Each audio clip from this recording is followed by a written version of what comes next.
Kwa ninavyokuona inabidi nikupeleke hospitali. Acha niende nikafanya utaratibu wa kutafuta usafiri. Nikukimbize haraka haraka, si ndio? Wewe umejuaje kama ni uchungu, eh? Acha. Haya bwana, afanye biashara na angalau. Nakufa mimi. Siponi mwenzio.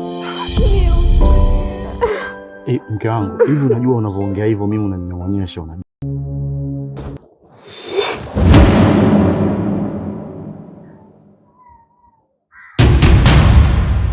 Ndio mkuu, tumeitikia wito wako. Atikali mwalimu lilo, jotulole huganga. Atikali mwalimu lilo, jotulole huganga. Atikali mwalimu lilo, jotulole huganga. Atikali mwalimu lilo, jotulole huganga. Tuna vita kubwa sana mbele yetu.